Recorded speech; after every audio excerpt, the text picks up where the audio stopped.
I'm a big fan of animation, but I don't like sad animal films, so I wasn't really sure how I'd do with the 1973 Charlotte's Web. However, Debbie Reynolds provides the voice of Charlotte, and also the singing voice, and I kind of thought, well, I need to watch it at some point because I love Debbie Reynolds. Honestly, it wasn't that bad, both in terms of the actual narrative, the way it was presented, the style of the animation, and also it wasn't as emotional as I'd feared. This was directed by Charles A. Nichols and Iwao Takamoto, and with a story by Earl Hamner Jr., based, of course, on the book by E.B. White. I think I've read the book a very long time ago, but I can't remember it, to be honest. So, if you know how this compares to the book, please let me know. But the story was pretty much what I remembered from the other film that I've seen. I saw the film with Dakota Fanning. I think that's my only other version of Charlotte's Web that I've seen. And if you're unaware of the story, basically it's about this pig called Wilbur, the voice of whom is Henry Gibson. And Wilbur is the runt of the litter. Starts off with basically the farmer about to kill this piglet, and the farmer's daughter, Fern, convinces her father to let her keep the piglet because it's not fair to kill somebody just because they're smaller and weaker than the rest. And she makes a good argument. Her father says yes, but there is this thought that as the pig gets bigger, he does actually plump up. Maybe he's being bred for food after all. And as the narrative goes, Charlotte the spider is going to do everything she can to help Wilbur not become food. And I won't explain too much more about that in case you haven't seen the other films or this film or haven't read the book. I don't want to spoil exactly what happens, but I think it's a beautiful narrative. Charlotte the Spider is often not a character we see. We don't get to see her as much.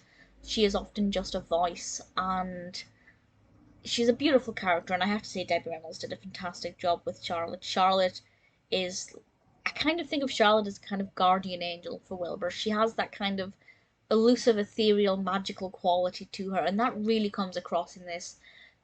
Charlotte is a wonderful character, and it doesn't surprise me that she is the titular character rather than Wilbur, because even though Wilbur is the one who is this marvelous little pig, Charlotte definitely carries the story. I thought it was quite sweet. The animals all have great personalities, some really interesting characters. The rat, the cat, the goose. The goose annoyed me, to be perfectly honest, the way the goose talked. I did not like the goose at all. I'm not sure if I'm meant to like the goose, but definitely wasn't a fan. I can't remember if those characters are the same as the characters in the version of Charlotte's Web with Dakota Fanning, so I also don't know if they're the same as the characters in the book.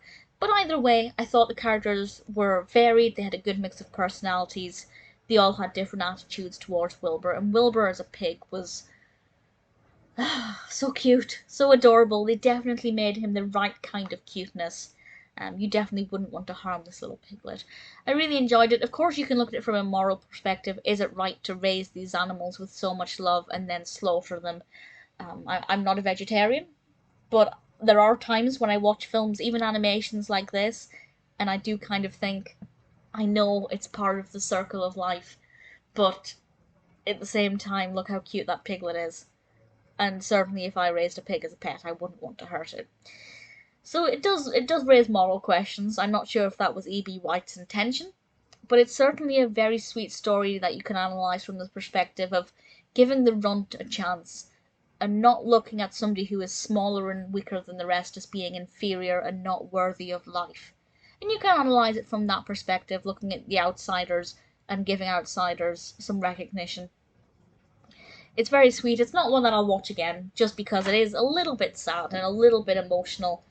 And as I said, I don't like sad animal films. I just can't deal with them. But it wasn't as traumatizing as I expected.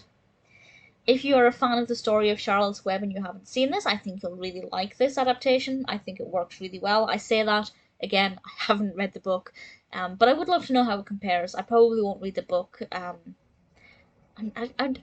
genuinely can't remember if I've read it. I can picture a specific cover of the book, and I don't know if it was just a book that was in the library that I saw a lot, or if I actually did read it at one point.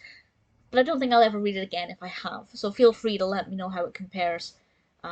Debbie Reynolds was obviously wonderful in this one, and I really thoroughly enjoyed her performance and her singing in this.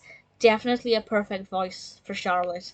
That worked out really well. Glad I had a reason to see this. Won't watch it again, but I do recommend it.